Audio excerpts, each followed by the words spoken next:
What's up, everybody? Back here for episode 5 of the Forge Your Path podcast.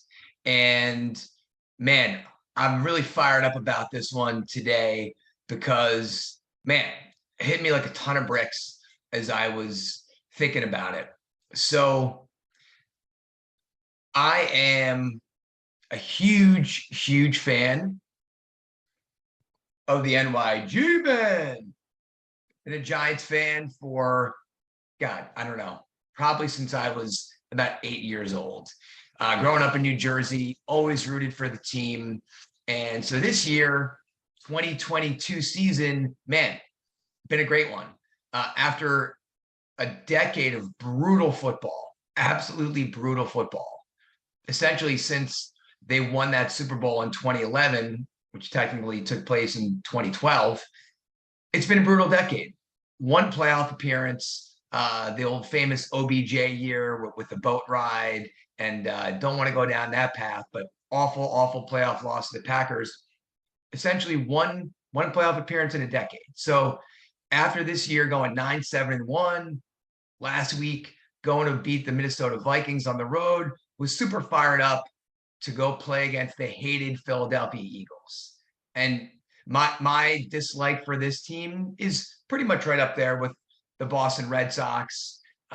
As a Yankee fan, that rivalry is epic, but I don't know. The Eagles might have even surpassed the Red Sox on my number one hit list for teams I do not care for. So coming into this game, I was super fired up. Chance in the divisional round, go take out a team that we've now lost 9 games in a row against on the road. Here's a redemption day. Go take out the number 1 seed, stir back the echoes of 07 and 2011. So I took a ride down and watched the game with a good buddy of mine from college. And Mark, if you're listening to this today, you'll probably have a laugh. We had watched that epic run in 07 together, and we watched the Dallas game, the Packers game, and the Super Bowl together. And so we thought, hey, it's been 15 years. Let's go wake up the magic. I drove down to the Princeton area to watch the game with him. We were super excited. But as you know, if you watch the game or know the result, it was dreadful. They got their asses kicked in every single way a football team can lose. Philadelphia total 268 yards rushing. Giants offensive play calling was bad, execution was bad, and it's a bad game. Now look, good season on a rebuild, and I'm happy for that, but it was a tough one to watch. What I want to talk about today is not just to beat that dead horse and have a pity party for the Giants and their season. There was a decision that was made in that game. And as I listened on the way home this morning on the radio as I was driving back, I stayed over my buddy's place last night, and a lot of dialogue was about the decision of Brian Daboll. And let me break it down for you if you're not a football fan or if you didn't get a chance to see this part of the game. So Philadelphia gets the ball. They go right down the field, bang, bang, bang, 7-0 Philly, and they're off to the races. Now, Philly is the kind of team that is a great, what I call front runner. They get out ahead, they score points, they get rolling, they are a tough team to beat. So it's exactly the kind of game the Giants couldn't have. So the 7-0 start was not very, I would say not fortuitous, but I don't think that's the right word. From a Giant fanship perspective, it's kind of what made you nervous, and it's exactly what they didn't need. But last week, the same thing had happened against Minnesota. So what do the Giants do? Giants get the ball. They're going down the field in their first drive, and the offense looks good. Convert a key third down. They get the ball. They're moving across midfield. Great throws by Daniel Jones. And now you've got the ball around, I want to say, the Philadelphia 37-yard line. So you're just outside of field goal range. And it's 3rd and 3. Daniel Jones drops back. Pressure from the Philadelphia defensive front 4 come in, and he sees a pocket and he's going to scramble. So he shoots the gap He's scrambling through, and you can see there's a lot of space there. But Anthony Thomas, left tackle, is in his way. So as Daniel Jones is shooting this gap, he trips over Anthony Thomas, and it ends up being a 5-yard loss. And now you're 4th and 8 on the Philadelphia, call it 41. So disappointing. And the percentage play there is you're going to punt the ball away, pin Philadelphia down. Now they get the ball back. But Brian Daboll, head coach of the Giants, decides he's going to go for it on 4th and 8. What happens? They go for it on 4th and 8, and guess what? The play fails. Philadelphia gets the ball back on the 42, which is a great way to start a drive, march down the field, and they score a touchdown. It's 14-0 Giants. So at the time, my buddy Mark and I are saying, how do you go for it on 4th and 8? And the game proceeded from there to be a whitewash. 28-0 at the half, 38-7 final. Again, Philadelphia rushes for 268 yards, and the Giants lost every single way they could. So I'm driving home, and the talk on the radio is about the 4th and 8, right? If we only hadn't gone for it on 4th and 8, might have the game been different. And I heard something on the radio that really caught my attention. And this is what I want to talk about today. So here's the $1 million question. The Giants go for it on 4th and 8, and they don't get it. But what if they did? What if they complete a brilliant pass, they get the first down, and then they go on and score a touchdown, and it's 7-7? What happens then? If they'd gotten the first down, was it the right decision? If they had gotten the first down, was it the right decision? They didn't. So here's the $1 million question. Was it the right decision? And most people, right, the Monday morning quarterbacks, the millions of fans who think they know better than the head coach, myself included, are all pointing to the fact that we did not get the first down. Therefore, by that property, it was the wrong decision. But here's the thing. This is the trap of what can be termed as results-based thinking. So only looking at the result and then going back to determine whether the decision that was made was the right one or the wrong one. And I think this is a really, really important piece, which is why I'm spending the time on it today. Results-based thinking is a fallacy. Results-based thinking is really a component that I think people need to watch out for. And let me walk you through it. If you live your life only by evaluating the outcomes of what happens, and if you succeed, concluding you made the right decision, and if you fail, that you made the wrong decision, you're missing a really fundamental point of the decision-making process, and I would argue the leadership of your own life. And this is the topic of today. Does it really mean, if you didn't get the outcome, that the decision was the right one or the wrong one? So let me walk you through a couple examples of this, and you come to the conclusion. Here's the easiest one I can think of. And then obviously we'll get into some more areas that are what you can call gray. I go down and I see my buddy at his place, right?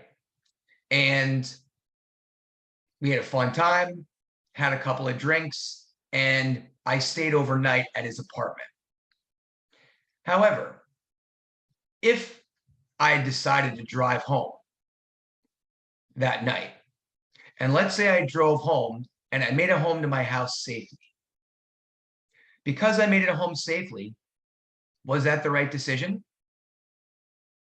Or would it only have been the wrong decision if I got pulled over by the police and got arrested for a DUI?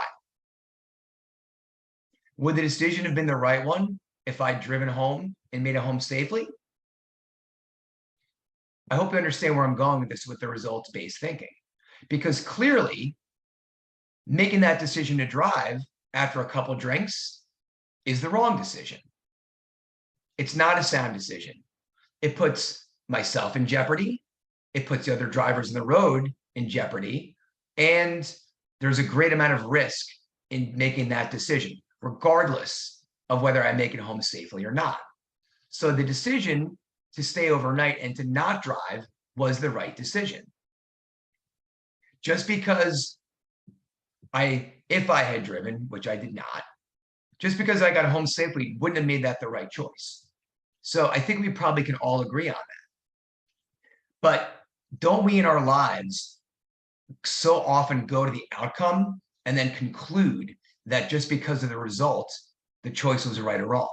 When in fact, we need to be a lot more accountable and a lot more straightforward in being the kind of person that can make choices the right way and then evaluating the decision itself. So this is where I want us to think about today. I told a story a couple of weeks ago, I believe in the first episode, about my decision in a wrestling match, the last wrestling match of my college career, where I decided to, with 21 seconds to go in a tie match, I decided to let my opponent go and give him an escape to go up by 1 because I was in pursuit of getting that winning takedown in regulation, as opposed to staying on top, holding my opponent down, and going to overtime sudden death, tied, where I could have taken him down there. So I let him go and I lost. And I think until this morning, I always concluded that that was the wrong decision. However, what I really hadn't thought of until today was, if I had gotten that takedown, was it the right decision? If I advance and I continue in the wrestlebacks, was that the right decision? And I thought even further back of like, why did I make that decision in the first place? I just connected the dots for the first time this morning that 4 years earlier, in the first round of the state tournament, I'm wrestling a match against a kid from East Orange named Saul Cintron. And isn't it unbelievable? I can remember every single detail of this wrestling match that happened in 1992, now 31 years ago, when I couldn't tell you what I had for breakfast 2 days ago. But that's the way the mind works sometimes, with vivid memories, and certainly sports and impactful pieces.